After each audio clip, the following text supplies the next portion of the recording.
come November next year when we win the majority, because we are going to win and we're going to fight like hell to ensure it happens. Folks like Kash Patel, like Stephen Miller, all the folks involved with Jeffrey Epstein, folks that are causing harm, breaking the Constitution, trying to essentially create this authoritarian state where Donald Trump is the ultimate ruler, they will all be held accountable. It's not enough just to have a forward-looking vision, which we will have. The accountability piece is important. Yeah. When we're out and town halls talking to folks, people want accountability. We want a forward-looking agenda, but we've got to tell the country that these people are corrupt, that they're the most corrupt administration in history. What you just reported on with Kash Patel, that is crazy. It's intimidation of the press. It's Donald Trump going after his political enemies. It's creating a state where Donald Trump can do whatever he wants, where the DOJ is responsive only to him, where the courts follow what he wants in this country. We have to end that, and there has to be accountability. The vision you lay out of what oversight will look like under Democrats is in sharp contrast to what we're seeing from Republicans. I've been doing some light reading in the form of this memo that you issued on the 17th. I had not realized that oversight Republicans have effectively absconded on this idea of having real hearings and are doing roundtables. Can you help us understand why they are doing that and why they are doing that now? In the 3 years that I've been in Congress, we have not held oversight committee, full committee roundtables.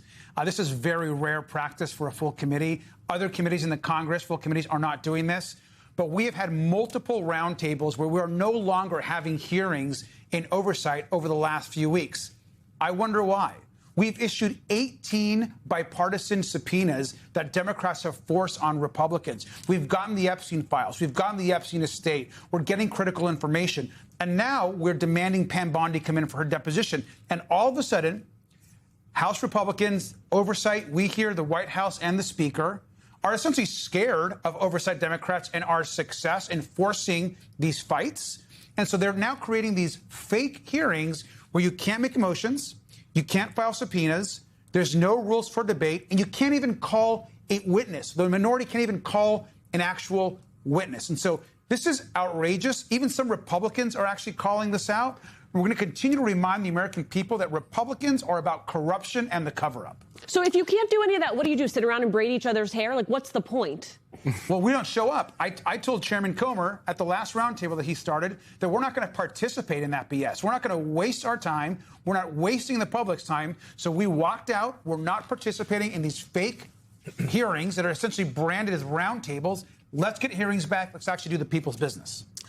I think that people out there are probably excited or relieved, frankly, to hear you say that, Congressman, because you're just speaking so clearly and plainly, and I do think that is what is required at this moment. We don't need talking points. So. We just need, tell us what y'all going to do so we can ask about it. I want to go back to the point Michael Steele was making at the top of this with you, because I take Michael's point. You know, like, usually he's raining on the parade, but today he's like, it's all right. It's going to be good. Democrats about to take back the House. Y'all in a good seat. But let me tell you, I'm concerned, and people that watch this show know I'm always concerned. I am concerned about the fact about all the things that can happen in between now and if and when you all get the gavel. Because today we're learning about the Times reporter being investigated for her reporting. We also yesterday got the news about the Southern Poverty Law Center. They were issued an 11-count indictment because apparently they're saying the government is alleging that they have committed wire fraud. We had a lawyer here just yesterday that said that is not on the up and up from the government, but this prosecution might have legs.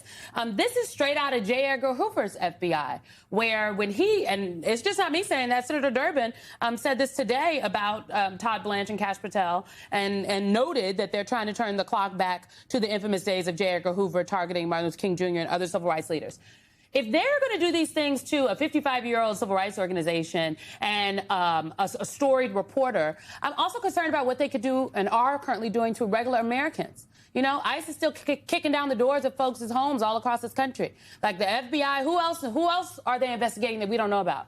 So I understand the accountability for the big things. What about the accountability for things that might seem smaller, for lack of a better term, that don't make the front pages of the New York Times, but are just as important?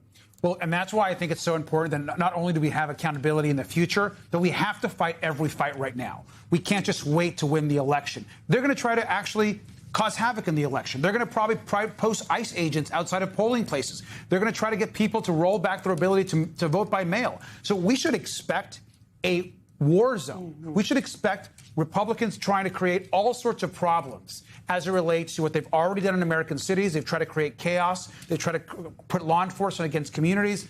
We've got to ensure that we are serious and responsible about what happens in November at the ballot box, but to fight every single day up until then. We've got to take every issue on. What's happened with the Southern Poverty Law Center is horrific, and they're going after all sorts of nonprofits across this country. So for us, as Democrats, we don't control any level of government or the majority. That doesn't mean we've got to call every single issue out, get the courts involved, fight like hell in hearings, fight in committees, use our ability to communicate directly with the American public, because right now, the American public has turned on Donald Trump. He has the lowest approval rating he's ever had his entire presidency, I think including both of his presidencies. And that collapse of his support, because we're fighting him on Epstein, we're fighting him on ICE, we're fighting him on trying to spy on Americans illegally, that's going to help us move the independents and base to support doing the right thing.